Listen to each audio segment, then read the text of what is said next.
Startup Podcast PH is co-produced by Y Spaces, Aperon, Twala, Sims, Sukuna, Schooltech by Edfolio, Maroon Studios, and Compare Loans. Check out our partners in the description. Welcome sa isa na namang episode ng Startup Podcast PH, Kwentuhan at Philippine Startup Week 2025. It's day 2. Andito pa rin tayo sa Mount Canlaon Room ng Philippine Innovation Center here in Marikina City. At ang ating kakwentuhan ngayon ay Q Alert from USM. Kabakan yan, Smart sir. No? TBI. Tama, Kabakan Kabakan. po. Naalala ko, Cotabato. Kabakan, North Cotabato. Nadaan ako dyan. Hindi lang ako nakababa. Nasa van ako nun eh. Nasa ano ko eh. From Cagayan de Oro, bumiyahe kasi ako to Layo nun, sir. Sultan Kudarat, Tacloban City. Kasi ano yun eh, pinunta ko yung mga TBI. Sayang di ako naka-stop by sa USM. Pero next time, I'll be there, sir. Ayun, sir, maybe pa-introduce lang, sir, ng inyong pangalan and then ano nga ba ang Q Alert? Yes. So, ako muna. I'm Joseph Lorilla. Si Winston muna. Hi, I'm Winston Mikila, tech lead of the Q Alert. Tech lead.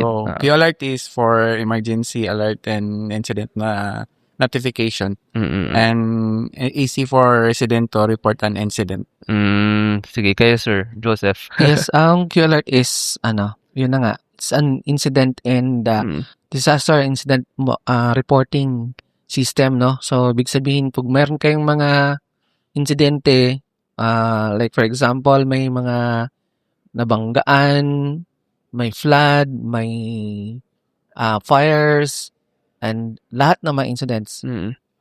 Even accidents, sir, pwedeng ma-report siya. So, yun. Actually, first of all, amazed ako sa phenomena na to kasi kahit saan ako magpuntang incubator, kahit sa ang region or province, laging may emergency app. To be honest, sir, I mean, nagpunta akong Batangas, meron. So, Luzon. Nagpunta ako sa Visayas, saan nga ba to? Sa Iloilo, meron. Sa Mindanao, actually, ang dami kong bukod sa inyo, if I remember correctly, sa Gensan, meron ding emergency app. Akong na-interview sa Zamboanga, meron din. Sa Davao, meron din. Sa Iligan, meron din. And now, kayo nga ay sa North Cotabato. So, sige sir, yun muna, yung context muna. Ano pa ang, marami ba talagang emergency? Kaya marami pong mga nangyayari, kaya kailangan ng ganitong app? So, maybe pa-share lang sir ng context. Especially sa North Cotabato or sa Kabakan. Yes, actually, ang conceptualization ng idea na to is hindi lang naman siya isang araw, isang buwan, no? Takes about a year na pinagplanuhan siya kasi may mga existing nga na mga ganitong sistema. Kaso lang, nakikita namin paano ba na magkaroon tayo ng isang system na kakaiba naman dun sa ibang existing na system. And ang second na consideration is yung cost. Kasi pag once na naggawa tayo ng ganito, ang tanong agad is, magkano ba? Yes, the business model. Actually, yun nagtataka ako kasi for me, as if I may butt in lang sir. Kasi, and for me, ang emergency app, for me dapat free eh. I'm not sure kasi emergency yun eh. Kumbaga na aksidente ka or something, magbabayad ka ba, 'di ba? Hassle naman yun. So, I think ang trick din dito and kaya rin maraming mga app na similar, solving the same problem, pero sabay-sabay rin nagdi-discover or nag-experiment. Ano ba yung business model na mag-work? Paano ba yung payment, etc.? Yes po. At first, kaya nga, yung naisip namin, kasi meron, pag halimbawa kasi nilagyan namin siya ng mga hardwares thing, which is yun sa iba naman na system, is kaagad dudukot ka sa bulsa mo yon kasi bibili ka ng ng gamit. Mga device. At dito po kasi hindi na siya bibili, da-download lang kayo ng app. At saka mayroon tayong, tama yung sabi mo sir, libre. May libre na plan tayo. Okay. So ganun na ang nangyayari ngayon, no? So at saka gusto namin siya multi-municipality kasi usually ang nangyayari doon sa mga alert system is per municipality lang. It cannot cross other municipalities. So, yung sa amin naman, it's kaya na pwedeng sa iba-ibang municipality mag-work din siya and mag-share sila ng data all together. So, that's a good thing, sir, sharing ng data between municipalities. Kasi, siguro, sir, pa-explain lang muna how it works. So, tama ba na basically pag may emergency, sa app ka mag-alert and then may magre-respond. And tama nga naman, paano kung nasa nasa ibang municipality? I mean, taga dito ka sa municipality na 'to, let's say Kabakan nga, and then bumiyahe ka nasa Kidapawan or may naalala kong lugar yung Mlang, Mlang, ayun, naalala ko lang, sorry. Dahil sila sa Mlang ka or Kidapawan ka, doon nangyari. Siyempre, kailangan magre-respond yung nasa Kidapawan, hindi yung nasa residence mo. So, kaya may sharing. Sige, pa-explain lang nun, sir, yung data sharing, tsaka yung, kumbaga, yung app din mismo siguro. Okay. Yung QAlert app kasi, we are utilizing the digital boundary of municipality. So, dahil po doon, we're capable na mag-function siya kahit different municipality. So, example, si Maria, taga Kabakan, and then they are using QAlert within municipality of Kabakan. But, pumunta siya ng Mlang, and then there's an incident, pwede niya magamit si QAlert, pero lahat ng mga emergency na labas doon sa app is for Mlang. Like text line, hotline number, and even yung dashboard na papasok doon sa Mlang, is, mula doon sa location ng insidente. That isa yun sa mga uniqueness namin sa lahat ng mga incident app. So to, sir? Yun nga, makikita ko nasa location yung user, tapos automatic mag-iiba yung mga hotlines. Yes, Okay. mag-iiba po yung mga hotline kasi... Actually, that's the first I've heard of Yes. this. Amo na kaya iba yung QAlert sa lahat na existing. Okay. So dito, halimbawa dito sa Manila, yung Quezon City, di ba, meron sila. But it works only for Quezon City. Yes. So kung lumabas ka dyan, pumunta ka na Antipolo or Malabon. True. Pag gamitin mo yung app, lahat na yung emergency mo, babalik na doon sa Quezon City. Oo. Tapos Antipolo ka, ang magre-respond sa'yo, yung mga galing QC, layo pa nun. Opo. So yung QAlert, we're capable na pumunta ka ng Antipolo, then yung Antipolo magiging member na QAlert, yung mga emergency po, lahat, fire, police station, and then responder, yung mga hotline number nilang lalabas doon. So, so mangyayari, imagine na lang natin yung ang lahat ng mga residents using QAlert. So, easy na lang mag-report. Oo. Actually, sige sir, as a startup, well, we always say merong pain point na sinasolve. Of course, may pain point nga na may mga emergencies na nangyayari. Pero first of all, ang value ba nito ay yung speed of response? Kung mas mapabilis, or ano pa yung parang talagang value, kumbaga of course, for me, medyo obvious na may value si QAlert. Pero ano ba exactly, sir, yung Yes, una-una po kasi, ang problema natin pagdating doon sa mga incident at saka disaster is yung pag-transmit ng information doon sa correct na people. Ang tawag na natin is transmission of correct information to the correct people at the fastest way possible. Parang ganun ba? So, yun yung kinakailangan ma-solve natin kasi pagka halimbawa medyo mabilis yung respond natin, mas marami tayong ma-save na life. Kasi pagdating sa disaster or incident naman talaga, time matters talaga doon. So, yun yung aming try na sinosolve. So, dalawa, sir, no? Well, correctness, of course.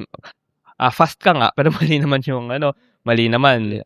And fast, no? Kasi of course, minsan 1 segundo, 2 segundo nag-matter sa mga emergency. So, yes, correct, fastness and correctness. Now, so ano nga sir yung mga, ano ba yung, just to be kumbaga, just to give the picture, well, ano yung mga emergencies na pwedeng ma-report dito? And like, maybe sa North Cotabato, meron ba mga recent na parang mga story or mga malalang nangyayari? Or ano ba yung parang pinakang gusto natin ma-mitigate dito, kumbaga, na emergency? I mean, fire ba? Or crimes ba? Or landslide? I'm not sure. Kaya doon naman sa North Cotabato is a rural province na siya, diba? Tsaka landlocked kasi loob siya ng parang, hindi siya napapagitan ng tubig, nasa loob siya ng pero may experience pa rin ng baha. Isa na dito bundok, yung sa municipality of Kabakan. Talaga sir, binabaha doon. Malaki din yung river po namin, sir. Sa river. So, yung okay. Pulangi River. So, it caused pa rin yung mga low-lying area doon. Experience pa rin silang flood. And also, we experienced also a landslide. Landslide. So, but so doon sa app namin, mayroon kami mga police, fire. Pero yung services namin under QAlert app, it can depend to the LGU kung anong gusto nila. Kasi pag i-open mo yung app, pwede sila mag-iba-iba ng services, sir. So, halimbawa, doon sa kabila, mayroon silang fire, pero doon sa kabila, ayaw nila. Pwede siya. So, So oo. depende rin kung nasaan ka, ma-activate Yes, lang yung opo. mga depende talaga sa LGU. Depende sa LGU kung anong gusto nilang services ng gusto nila. Halimbawa, gusto nila lagyan ng mga basura, riot report, or women abuse. Interesting. Oo. Depende pero sa kabila, pag tingin mo, wala yun. Oo. So, yung gusto lang po ng LGU, yung anong gusto ng mayor, kung anong gusto po sa kanila. Pero first of all, dapat sir naka-open yung location, yung GPS, no? Yes po, yes, Oo. primary po. Tapos ano rin ba, ito yung parang one tap lang or parang gaano ba kadali mag-tap to report? Yes, madali lang po. Just press lang yung button na report emergency. Tapos, So pag-open ng app, andun na kagad yung... yes. After okay. kukunin po yung location, then ibibigay po yung mga services ng LGU. And then pag-click nila, mayroon lang siya captured image kung optional, kung gusto po nila. And then submit, yan lang. And then lalabas na po doon sa dashboard ng LGU. Sa LGU. Or police, depende yung pwede din sila mag-different. Gusto nila papunta ng police, pwede. Kung gusto nila punta ng fire, pwede din. Even kung gusto nila lahat doon na lang sa DRR, pwede din. So yung so no need na po talagang i-reinvent po yung app na everyone. So isa na lang po. Tsaka ang dito sir, for me ang magandang nagawa is tama ba na nung binibuild nyo siya or nung design nyo siya, kasama na talaga yung with the LGU. So siguro pakwento lang din nung mula simula na ideate ito, and then mula ba nung ideation talagang binild na siya with the LGU or it came along the way lang after. So siguro pakwento lang sir mula nung na-ideate siya hanggang nung na-develop yung app and nung nakausap yung mga LGUs. Sige, mauna ako. Actually, yung ideation stage is pinagkwentuhan talaga namin ito ng mahaba-haba kasi merong mga plano na along the way tinanggal namin talaga siya. So actually ang nangyari dito talaga is nag-usap-usap kami about this particular application para sa disaster. Una-una lang noon is disaster lang talaga siya. So yung for land flood, earthquake, fire and landslide. Oo.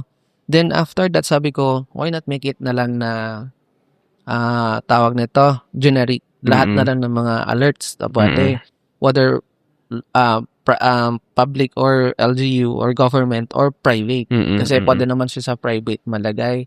And so, doon pumasok yung mga ideas na sabi namin, tanggalin natin yung hardware. Kasi una-una, may mga hardware pa kaming iniisip eh. So, sabi namin... Ano hardware yan, sir? Curious lang ako. Sensor. Sensors, okay. like sensors, CCTV. Kung landslide. CCTV. Sabi namin, later na siguro yan. Sa ngayon, app na. Paganahin mo natin yung app.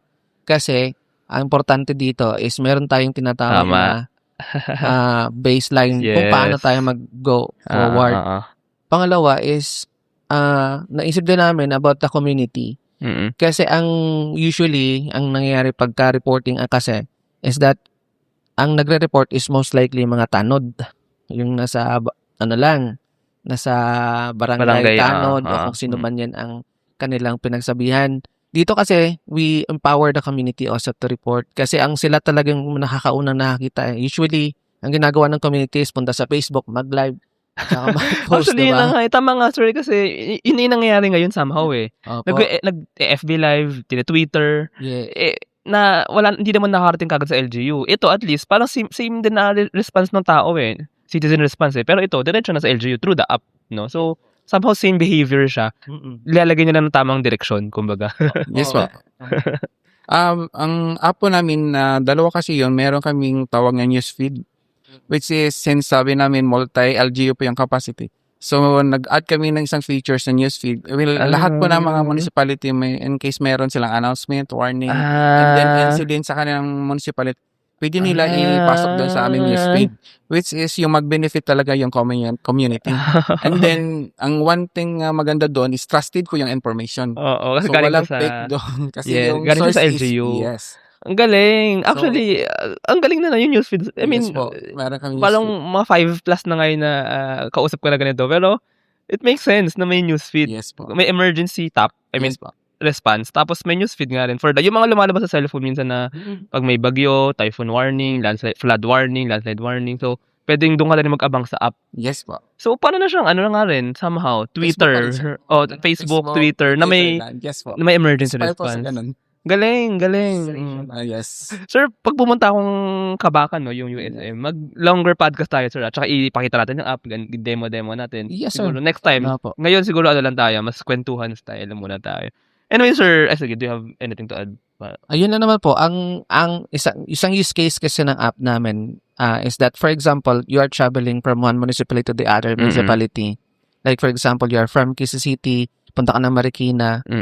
Ngayon dahil dun sa mga news feeds na nababasa mo sa Marikina, nakikita mo na ngayon na ito palang lugar na to hindi madaanan kasi binabaha. Itong lugar na to is may nag-report na mayroong aksidente. Itong lugar na to yung kanilang road is nasira o nire-repair, hindi pa rin madaanan. So you can plan ahead. Sa Quezon City ka pa lang. Parang ganun. Okay, mga madadaanan mo. Opo. Kasi citizen powered siya. So ibig sabihin, empower yung citizen na tawag nito, magtingin doon sa kanyang data na nakikita, nababasa. Okay, ito nang gawin natin kasi ito nangyayari doon. At saka trusted yun dahil nanggaling yun sa munisipyo, hindi galing doon sa mga kung sino-sino lang. Opo, mga ganon.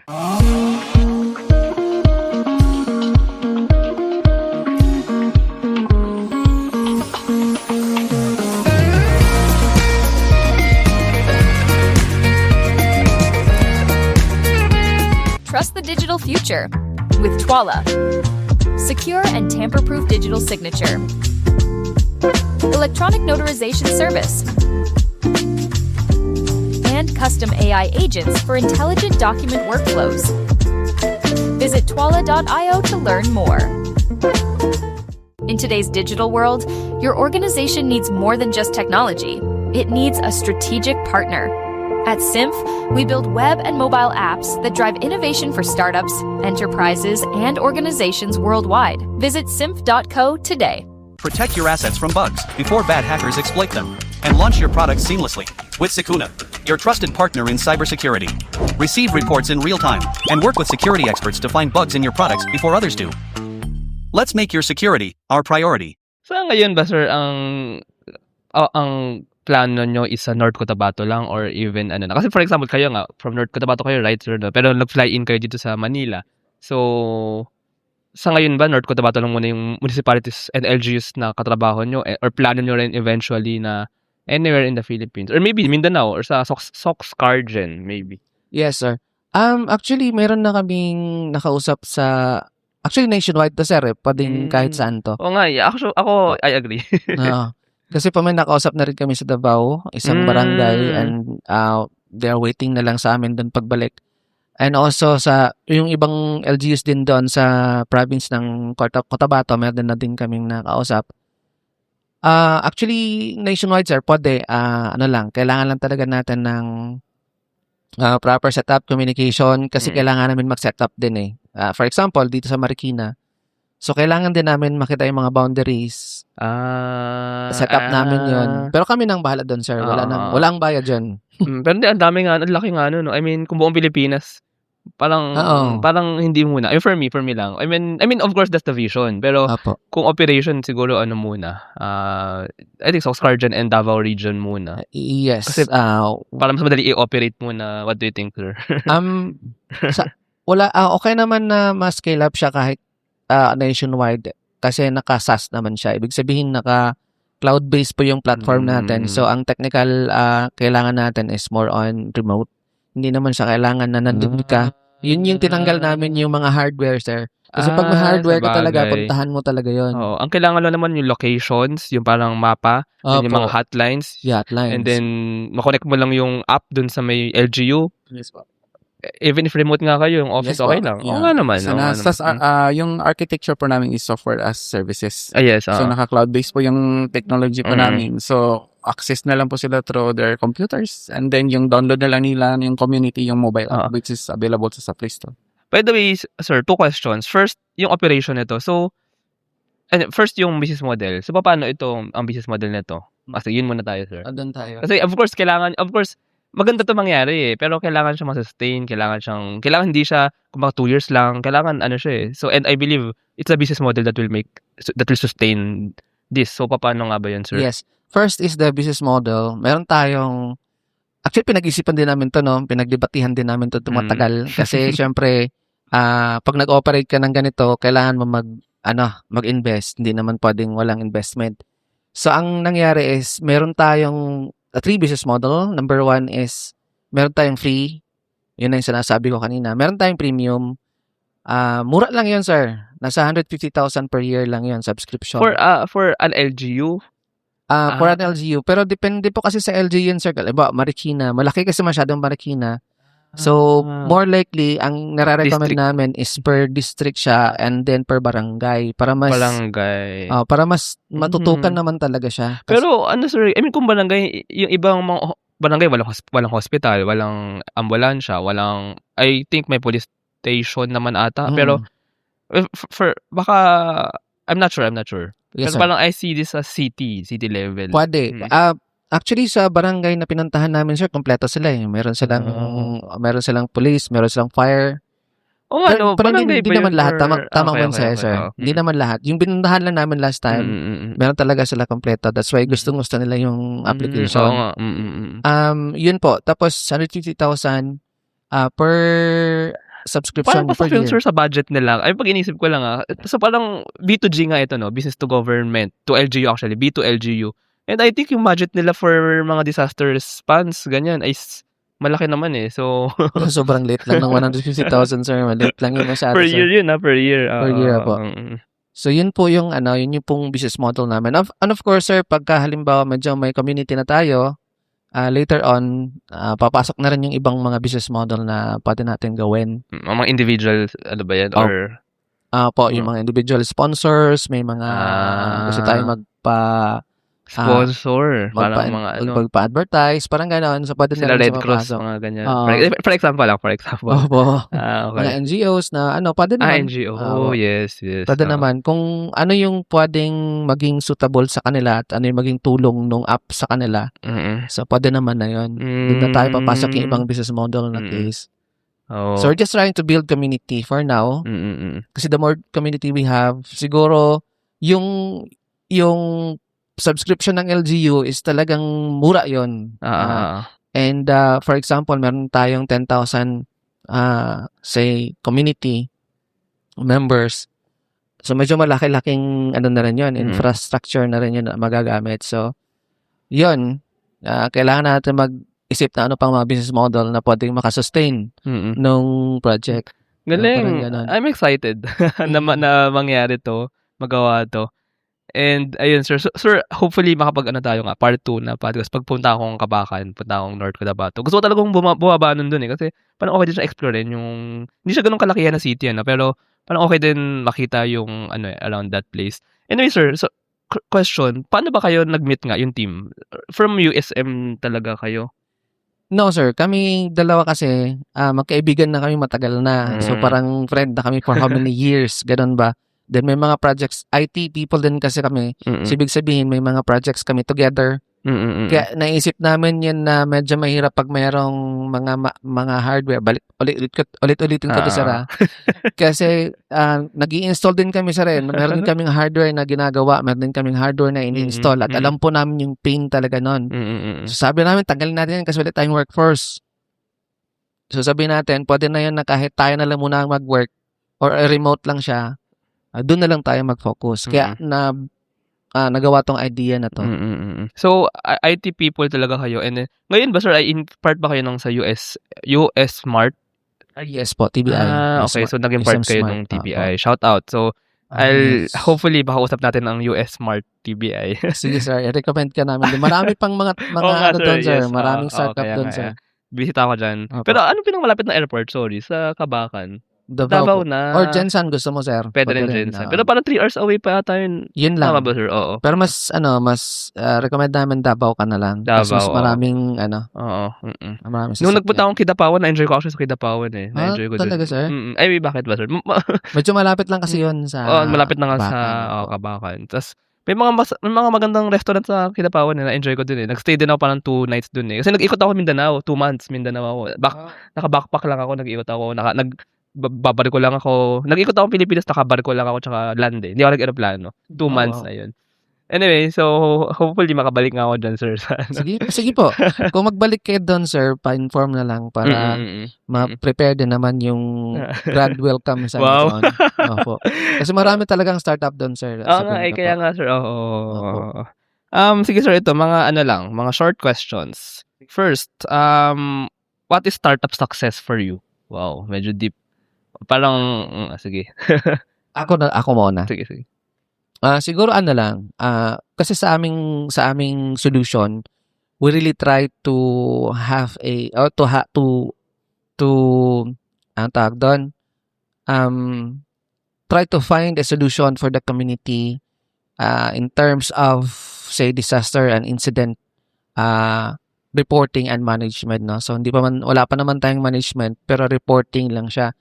Kasi ang success naman dito sa aming startup is that if ma-empower natin yung community na lahat naman sila is gumagamit at nag-harmonize ba ang community na gumagamit ng app, more likely maiiwasan po at prevent natin or masolusyonan natin yung problema doon sa mga incident reporting. Pag may mga insidente, ma-report agad.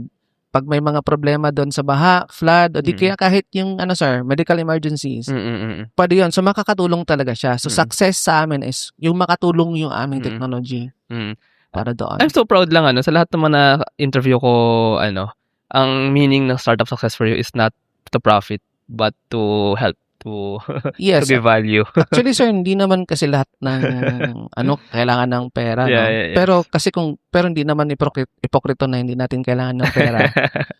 Pero kasi pag once na successful yun sa community mo at saka nakatulong yung iyong technology, Yes.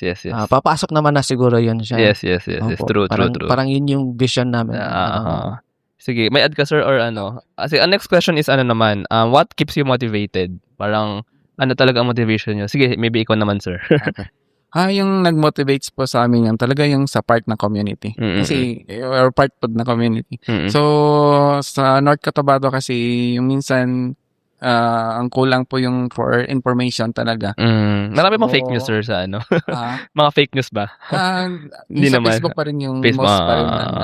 And then, so, makikita po namin doon yung community nagre-rely lang talaga doon sa Facebook. Kahit siguro dito din sa Manila for the incidents.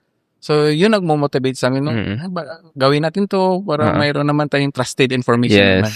So, yun po ang hanggang ngayon na ma-adapt siya ng LGU and then maraming gagamit ng app. So, we think na yun ang parang vision po namin talaga. Ayun. Sige, sir, ito last na lang. Kamusta, sir, ang Philippine Startup Week? Ayun, given nga na nag-fly in pa kayo, no? And given dito tayo ngayon sa Philippine Innovation Center dito sa Marikina City. So, kamusta yung sir, experience? Ayan. Yes, first is meron ding good, meron ding bad.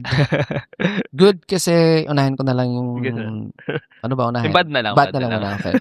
Yung bad kasi yun nangyari yung weather. Ay, oo nga. Na-move actually. Na-move siya. Dapat Monday to Wednesday, naging Wednesday to Friday. Pero I mean, that's parang with the Q alert, supposed to be sana ma-inform tayo. Ma-inform na maaga. Anyway. Pero yun po kasi ang nangyari, medyo yun yung bad experience lang namin. And then yung aming ticket kasi hindi na siya pwedeng Tsaka yun yung actually kasi well, first of all proud ako na dito sa may floor natin, may mga booths kasi mga startups, third floor ito.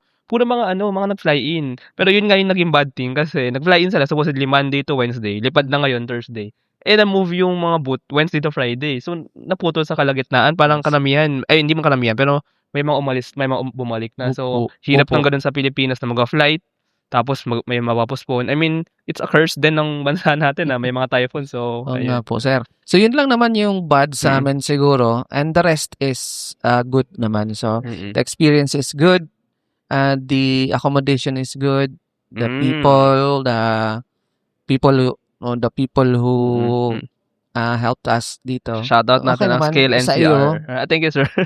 Dahil nandito kami ngayon, kung wala ikaw, wala din kami dito ngayon siguro. Wow. At saka siguro na lang, the overall experience is a good thing. Kasi yung bad naman din natin, maiwasan talaga yan dahil talagang panahon din. No? Tsaka uncontrollable circumstances. Sige, ikaw, sir. Okay na yan, sir. Sige, ayun. Education is evolving, and so are we. Introducing School Tech by Edfolio, your all-in-one school management solution. Built for schools of all sizes, School Tech bridges the gap between school and learning management. Driven by passion, School Tech makes educational technology accessible, affordable, and easy to use for schools everywhere. With an integrated approach, School Tech simplifies management across different departments and enhances efficiency in operations. School Tech transforms the way schools manage, teach, and learn. School Tech, taking school management solutions to the next level.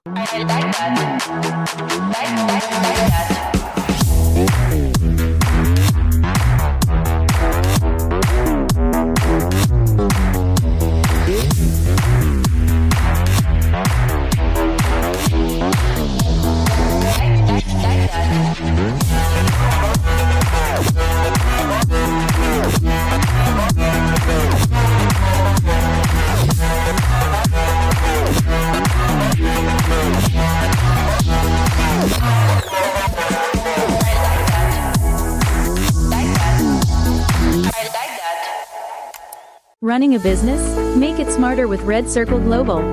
Streamline operations, boost productivity, and manage everything in one powerful ERP system. Book your free business demo today at redcircleglobal.com. Guided by one of our top experts.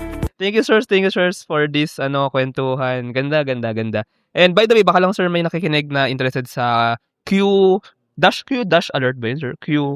May dash ba or Q alert? Q alert or Q alert. So how can they contact you, or maybe meron mo kayong social media or website? Maybe you can share lang, sir. For those who are interested, pwede po tayong mag-visit sa aming website, www.qalertapp.com. Nandun po lahat ng aming contact, email, numbers, and so on. So, pwede po kayo mag-visit doon.